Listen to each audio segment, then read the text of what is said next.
Psicosis es una presentación de Superautos Doral. Viernes 24 de noviembre, bienvenidos queridos amigos del 2017, bienvenidos queridos amigos a su programa Psicosis. Nuestro Kiko anda lanzado candidaturalmente por las calles del municipio de Baruta y las masas exigen su presencia en cada recoveco de esta patria. Y el hombre está metido de pata y cabeza en su campaña electoral y nuevamente me llaman a mí como bateador emergente. Para mi suerte y dicha, me tocó entrevistar a un connotado dirigente político venezolano del Prosapia y currículum extenso, historiador, dirigente político de la dirección del Partido Avanzada Progresista, miembro del Consejo Nacional Electoral en calidad de asesor y de burócrata por un montón de años, tipo que se niega a envejecer porque pone la foto del liceo en el avatar de su Instagram. Bienvenido, profesor Tallo. ¿Cómo está usted, amigo Bruno? Muy bien, después de esa presentación. Bueno, antes que nada, a nombre de todo el equipo del canal, le queremos expresar la condolencia por la reciente muerte de su señora madre. Un momento particularmente duro, como cuando menciona el poeta Vallejo, que hay golpes tan duros en la vida, no sé, ese es uno de ellos. Condolencia y para adelante. Gracias. No te va a quebrar. Bien, ¿por dónde entramos, Bruno? Bruno, el país en el poder, que es la cosa más difícil, está picada en 4 por lo menos. Sí. El chavismo tiene candidatura múltiple en cada rincón del país. El Partido Comunista de Venezuela anuncia que no apoya candidatos corruptos, que leído de otra manera es todo candidato chavista que no apoya a los comunistas está sospechoso de corrupción. La crisis en PDVSA ya no es solo de producción, de finanzas, sino además de confianza. La crisis en la dirección del Partido Socialista Unido de Venezuela es tal que Diosdado hace un acto de oposición todos los miércoles ahora. José Vicente Rangel protesta el alto costo de la vida, ya nadie puede comprarle las estatuas a la mujer.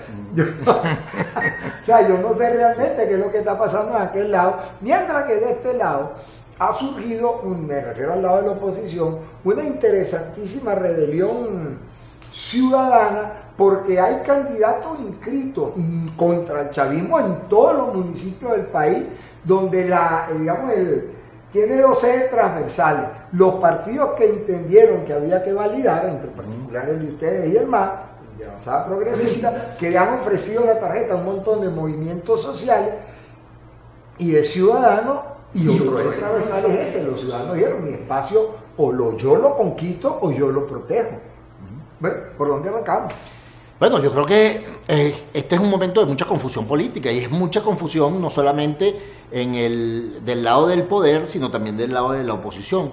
Yo creo que esta coyuntura, como en muchas otras ocasiones en la historia de Venezuela y en la historia del mundo, es el reclamo de la gente de una dirección política diferente. Es decir, es la necesidad frente a la coyuntura de una dirección política diferente. Y eso está pasando en el seno del chavismo y eso está pasando en el seno de la oposición. ¿Cómo se come?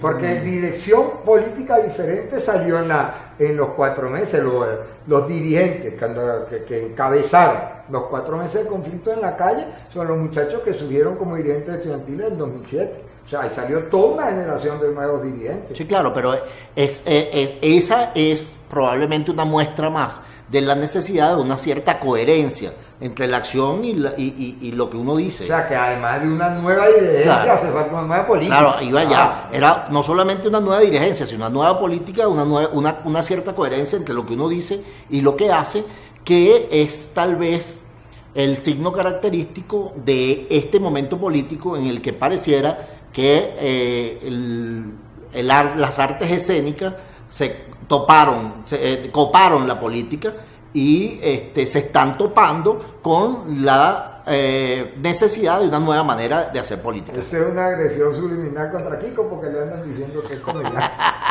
No, a él le dijeron cómico, que no es lo mismo que hazme reír que es lo que es la Pero persona que se lo dijo. Ya no, ya abro un paréntesis, o sea, yo me sentiría muy orgulloso de que Así era es, payaso y cómico. así es. Por ejemplo, Chaplin era el payaso. Sí, señor. Popov era el payaso principal del circo de Así Moscú. es, así es. Cuando murió, 10 millones de niños en Moscú lo lloraron. ¿Tú sabes esa belleza? Sí, Bueno, extraordinario.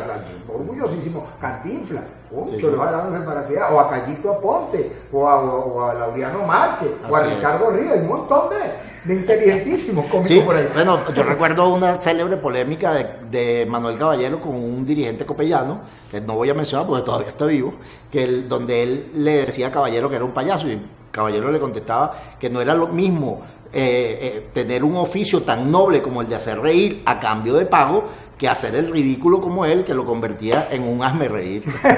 Era ridículo. No. Bueno, volvamos entonces a la política. Tenemos entiendo claramente que tu planteamiento es que hay mucha propuesta política hacia las cámaras, Sí. hacia el Twitter, Hacia lo que hacia- me oye, hacia las y redes muy sociales. poco orientado hacia la acción política, Sí. esa que genera consolidación, fortalecimiento, cambios Saldo políticos. organizativo, oposición orgánica y no aluvional como es lo que hasta ahora ha sido, es lo que expresó ese movimiento de 4 meses desperdiciando vida y esfuerzo político sin que quedara un solo saldo orgánico. No, bueno, pero ahí quedó el rincón al que tenemos a Maduro internacional. Fue cuando quedó en evidencia que este es un gobierno represivo y respetuoso de los derechos humanos, Sí. que salió una marcha de la gente con una cruz en la mano y le metían 30 Sí, perdigonazos. es posible, pero yo creo que frente a esa coyuntura, y aquí yo reivindico lo electoral, lo que más deslegitimó a Maduro fue el haber perdido unas elecciones a la Asamblea Nacional, Del 2015. al Congreso del 2015, y no haber respetado esos resultados, ¿no? Lo que le dijo al mundo, primero, que la oposición era mayoría, y segundo, que este gobierno no respeta absolutamente nada. Bueno, eso es un problema muy grave porque la ruta electoral, que es, digamos, donde yo generalmente me anoto para hacer política en Venezuela, tiene un grave defecto. Cada vez que gano, pierdo. Así es. Entonces eso es desmotivante. Pero yo siento que ahí está el centro del debate político ideológico actual. ¿Hacemos las paces con un gobierno totalitario que nos pide de rodillas o rescatamos al voto como instrumento de poder del ciudadano? Esa pregunta es tan sencilla, la responde en el próximo negro. Ya regresamos. Somos Superautos Doral, con las mejores ofertas en carros en Miami. Financiamiento para todos, sin social, sin crédito, con tan solo un down bajo. Todos califican. Y ahora con 3 meses de garantía. Y tu primer cambio de aceite gratis. Te damos tu garantía por escrito. Ven, estamos en el 5600 Northwest 84 Avenue del Doral. Visítanos en superautosdoral.com 786-953-0871. Si te gusta, te lo llevas.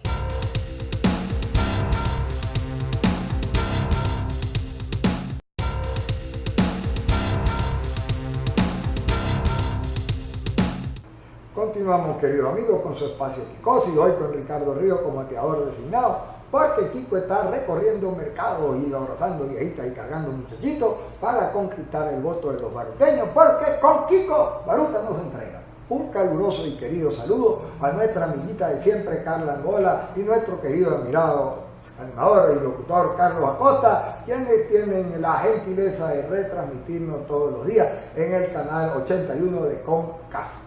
Continuemos pues con el profesor Bruno Gallo. Bruno, entonces, nos hacemos sumisos a la dictadura o rescatamos el voto como instrumento de poder del ciudadano. Sí. Ahí quedamos. Yo creo dos cosas. Primero, tú hiciste un comentario en el que decías que nosotros el voto nos generaba siempre una cierta derrota, un sabor amargo, porque ganábamos y no podíamos gobernar como hubiéramos querido.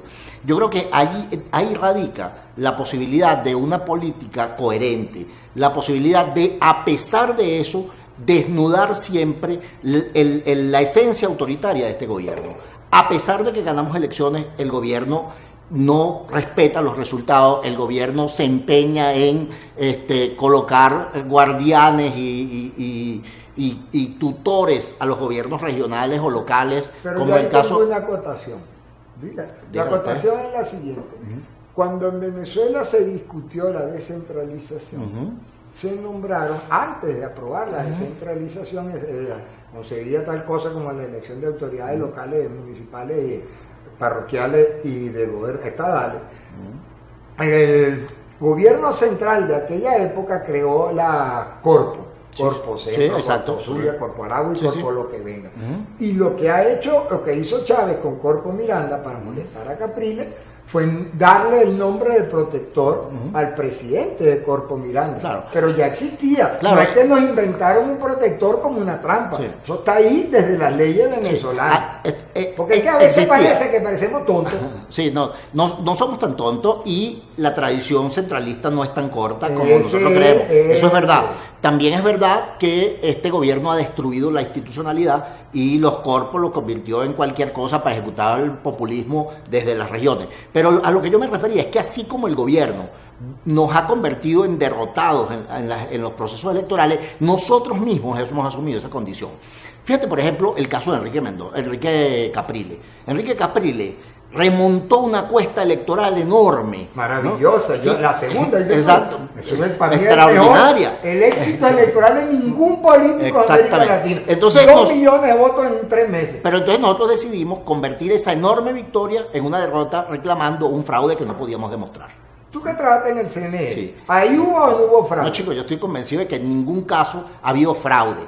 Ha habido trampa, ha habido ventajismo. Trampa en el sentido de... No, fraude tú dices cambiar la voluntad del elector. No, fraude de que tú votaste por Pedro y el voto lo convirtieron por Juan. No, eso no ocurrió. Lo que sí ocurrió es que permanentemente el gobierno ha hecho uso de sus ventajas del presupuesto público, de su capacidad de incidir sobre las rectoras electorales del CNE, de su capacidad de incidir en todos los espacios de poder y ha hecho trampas y ha tenido actitudes ventajistas frente a cada coyuntura electoral.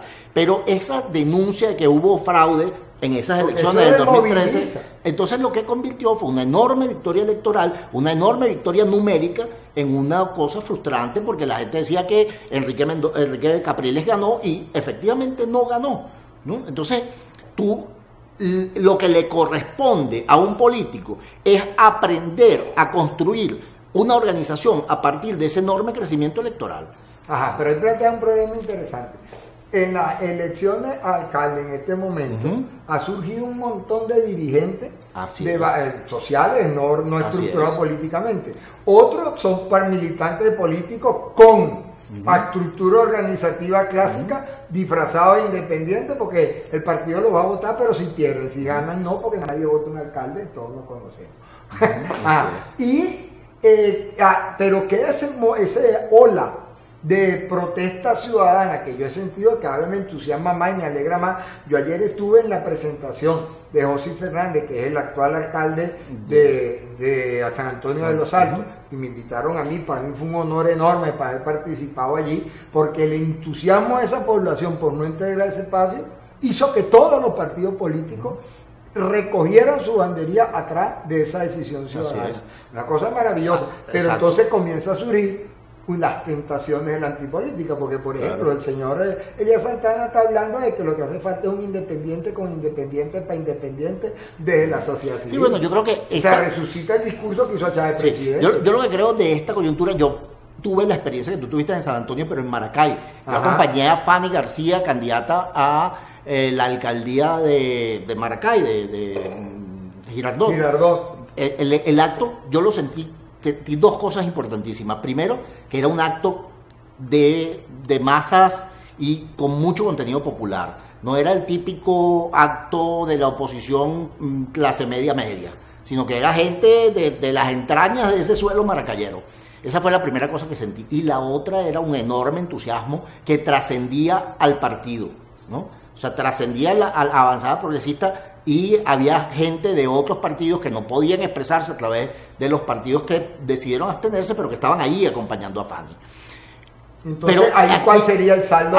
En ese caso hay una dirigente partido, pero en los otros casos, ¿cuál sería el saldo organizativo? Yo creo que la primera ganancia de esta saldo organizativo es una de las cosas a conquistar. Sí, una de las cosas a conquistar es un saldo organizativo, pero la otra es hacerse coherente con la idea de continuar en el camino constitucional y electoral, pacífico, de abandonar definitivamente las aventuras, abandonar definitivamente los atajos que además no nos llevan a ninguna parte. O sea, la dictadura no cae con votos.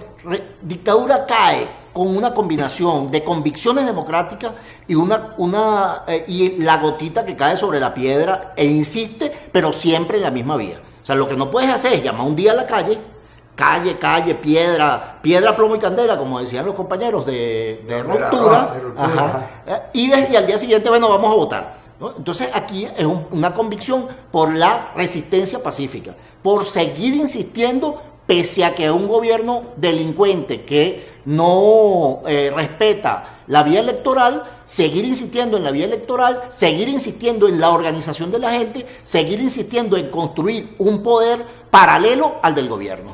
Ok, entonces el saldo organizativo es una de las conquistas a obtener, pero fíjate que mi problema sigue abierto, porque los saldos organizativos que dejan las candidaturas independientes son locales. Y ahora vamos a una elección nacional. Y el pueblo venezolano está recibiendo un mensaje más confuso, no puede ser. Mira, si tú agarras, en 6 meses votamos a Chávez. 4 propuestas, a Chávez no, a Maduro. 4 propuestas para sacar a Maduro. El referéndum sí y más nada, no ha prohibido pensar. Después vamos al diálogo. Después salimos del diálogo, vamos a la validación, los traidores si validan o no validan. Después entramos a las marchas calle, que el que aguante la respiración pierde. Después, un momentico, ya vamos para la calle, pero primero vamos a votar. Después vamos a ganar 18 gobernaciones y no la ganamos, y ganamos 4. Ganamos 5 y tuvimos que devolver 1 porque el señor se arrepintió y parece que la vamos a volver a ganar, ojalá.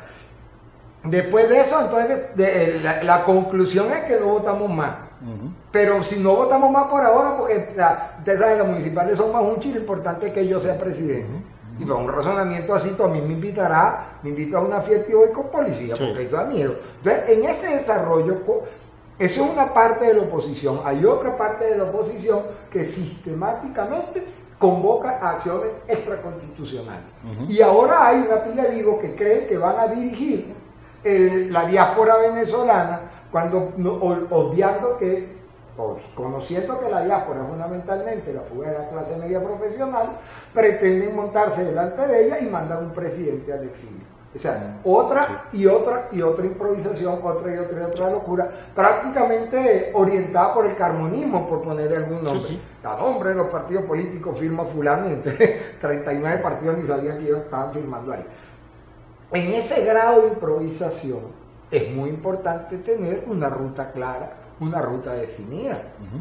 Entonces, ¿cómo allí uno construye, a partir de semejante desperdigamiento, de semejante difusión, de semejante difuminación de ideas, una estructura política que nos conduzca a lo que todos los venezolanos necesitamos con mucha urgencia? Es un gobierno económicamente viable, coherente, que exista gobernabilidad en Venezuela y que nos permita remontar 3 o 4 años esta tragedia, como le costó a todos los países que cayeron en hiperinflación después de una tragedia populista. ¿Cuánto tiempo nos queda?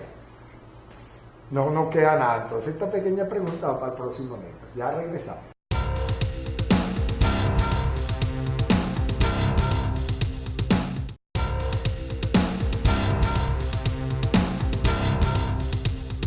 Continuamos, queridos amigos, con su espacio Kikosi, conquistando los espacios para los vecinos de Baruta, porque con Kiko Baruta no se entrega. Bueno, te hice una pregunta sencilla para concluir. Sí, bueno, yo creo que en esta confusión lo primero que hace falta es que una cierta dirección política, esa que ha dicho coherentemente y desde hace mucho tiempo que el camino es electoral, constitucional y pacífico, le diga a la gente, mira, por la vía de los atajos no hay salida, ¿no? Eso hay que decir. ¿A qué te refieres? Ajá, cuando digo atajos, digo todas esas cosas truculentas que ha inventado algún sector de la oposición, como por ejemplo que declaramos la ausencia de Nicolás Maduro, que Nicolás Maduro abandonó el cargo y 30 días después va a haber elecciones presidenciales. Es la decisión de la Asamblea Esa decisión Nacional al comienzo de este año. Y además vendida como si fuera una no, que no fue unánime. El partido en el que yo milito, Avanzada Progresista, dijo, eso es una cosa simbólica, absolutamente inútil, y no acompañó esa decisión.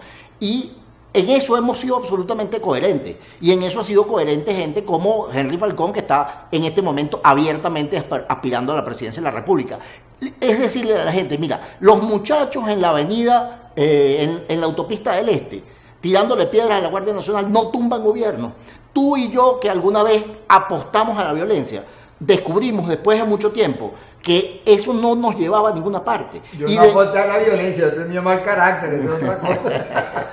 No, a la violencia como política, eso que decía Marx como partera de la historia. Nosotros que justificamos algunas acciones de la vieja izquierda de los años 60 y 70, sabemos perfectamente que eso no nos llevó a ninguna parte. Entonces, repetir una cosa de esa naturaleza, pero sin la disciplina y organización que tuvimos no es sino engañar a la gente. Es mentira que alguna vez pusimos en peligro al gobierno de Nicolás Maduro con esas movilizaciones de 4 meses en la calle y de tantos saldos negativos. Es mentira que esos atascos y esas cosas truculentas en las que inventan, bueno, vamos a tener un presidente en el exilio o vamos a tomar algunas decisiones en un Tribunal Supremo de Justicia en el exilio. Todo eso no tiene ningún valor más que simbólico. Eso, si no se acompaña de un crecimiento orgánico, de una política que es pacífica, que es electoral y que se respeta a la Constitución de la República de Venezuela, sí, pero en serio, que se convierta en defensora de la constitucionalidad, pero que además se articule con las necesidades de la gente,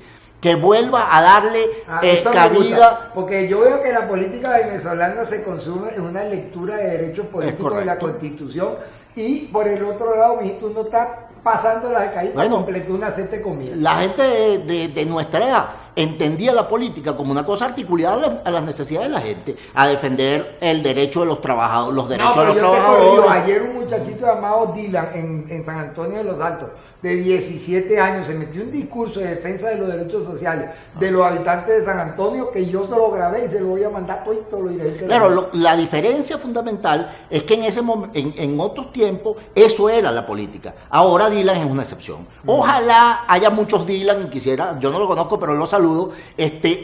Ojalá que hubiera alguna gente de la juventud de los partidos, sin duda entiende eso. O sea, aquí desaparecieron los sindicatos, salvo algunos esfuerzos que está haciendo la gente de Carlos Navarro y otras expresiones que andan por allí, que son bien interesantes. Pero el movimiento estudiantil organizado dejó de exigir presupuesto para las universidades, dejó de exigir reivindicar el papel de la universidad en la sociedad venezolana. El movimiento vecinal se camuflajeó con aquellas cosas que llaman comunas.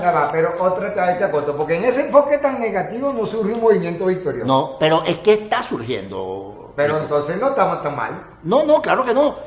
Esta coyuntura en la que quienes le apostaron alguna vez a la política en términos escénicos, que estaban hablando permanentemente a las redes sociales, que veían las encuestas y dependiendo de las encuestas, entonces decidían si iban o no a elecciones. El abandono de ese grupo de gente del escenario político permite que una nueva generación, que un nuevo sector de la política se empodere y le hable con franqueza a la gente, le diga a la gente no hay salida por los atajos, le diga a la gente no hay salida por la vía de la violencia. Aquí la cosa pacífica no es solamente una cosa ética, es también un asunto político. No podemos derrotar a un gobierno que está apalancado por las Fuerzas Armadas con acciones violentas absolutamente desorganizadas. Por lo tanto, lo que nos corresponde es la paz, defender la paz y defender el derecho que se expresa en la Constitución. ¿Tú estás de acuerdo con el diálogo en Santo Domingo? Yo estoy absolutamente de acuerdo con el diálogo como política. Ajá. ¿Sí? Y estoy absolutamente convencido de que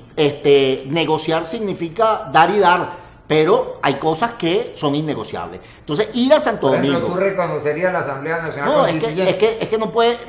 La base, la posibilidad de negociar con el gobierno está en que se le devuelva el poder a la Asamblea Nacional, al poder legislativo.